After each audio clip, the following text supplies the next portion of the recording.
All right, Donald Trump is speaking right now, the NATO summit in Turkey. But what he did to this country was incredible, including the fact not only the drugs, but he had people pour into the country from prisons. They opened up their prisons. They allowed them to come in. We're getting them out. We're getting them all out. But we have, with the Biden open border policy, with Kamala as your border czar. Remember, she was a border czar, but she never called Border Patrol, never once, and she never went to the border. The border was a disaster. Now it's fixed. It's fixed where we have nobody, and I don't do these numbers. 0 people come in through our border, through our southern border. 0. And that's been announced now every month for the last 12 months. 0. We had millions of people come in, under 25 million people, I think more than that under Biden. And they weren't people that you want, and for the most part, they were drug dealers. They were escaped from, think of it, all the prisons, and I'm not just talking about from South America, I'm talking about from the Congo, I'm talking about from all over the world. The prisons were emptied out. They were emptied out into our country. But they had the worst murderers. We had people allowed in our country that should never, and they walked in through an open border policy. And all I'm saying is that you're lucky we won this election. Yeah, please. Go ahead. Go ahead. No. Yes, go ahead. Thank you, Mr. President. Iris Tao.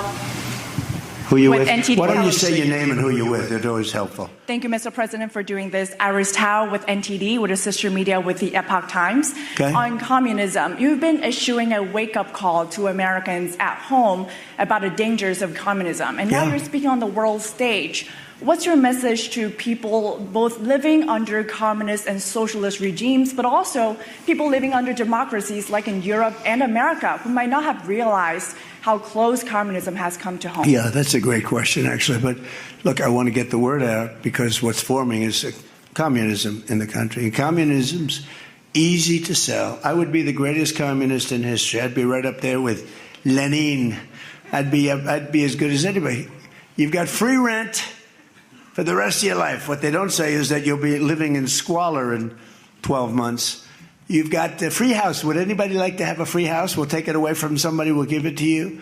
You'll have murders all over the place. Communism's a disaster. It's been proven to be for thousands of years under different names, but same thing. It's very important. And, you know, it's funny. One of the reasons I do so well with Hispanic people, I set a record, Republicans. I get great numbers for the election, helped me get elected in a landslide, the Hispanics, because a lot of them came from countries that were essentially communist. You know, whether you call them radical socialist or communist is not that much, but there's a little difference. When they say social democrats, we're social democrats, it sounds so nice. It's not nice. It's a very dangerous term. So I do talk about it, and I talk about it on TikTok, and I talk about it everywhere. I talk about it here. And you're right, it has become international, but it's never worked, and it's not going to work. What is working is the United States. So think of it, we have more jobs than we've ever had. People are making more money than they've ever made. I'm talking about workers now. I'm talking about workers. They're making higher salaries than they've ever made before.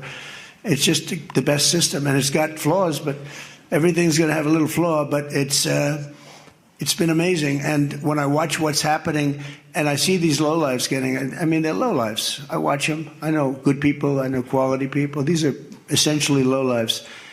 And when I see what they're talking, I think they're very dangerous in many ways. And I've said it. And then I said, boy, that's a pretty big statement. Then I realized, you know, a couple of people said, I think you're probably right. I think this country, with this thing that's going around, is in more danger than it was during World War I, World War II. If you talk about September 11th, if you talk about Pearl Harbor, that was big danger. I think the concept of us going communist, because one thing that happens when you go communist, you never come back, never comes back. You die in squalor. You die a horrible death. You die in squalor, and it gets very evil and very nasty. Yeah, please go ahead. Mr. President, Tyler Pager with the New York Times. Last month you said Iranian leaders were very rational people, nice people to deal with, strong people, smart people. Today you said they were scum, sick people, and being led by sick people. What changed, and do you think they're I got to know them. So well, I've said that about a lot. Now, when you say rational, I think they're much more rational than level 1, level 2. Level 1 is gone, level 2 is gone. This is level 3. I think they are more rational, but based on their actions over the last week or two, they're not doing a service to the people. And I think more than anything else is I got to know them. And I'm not sure I want to make a deal with them. We can play games, but I'm not sure I want to make a deal. Let's just finish the job. Yeah, please, go ahead. Go ahead. Go ahead. Go ahead. Thank you, President.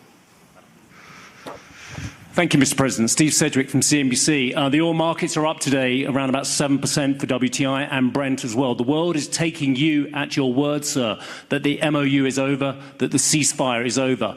What happens next, sir? Are we on the cusp of a full-scale return to full conflict? Well, I'll tell you what happens next. We're never going to see Iran have a nuclear weapon because that's much more important than the numbers you're talking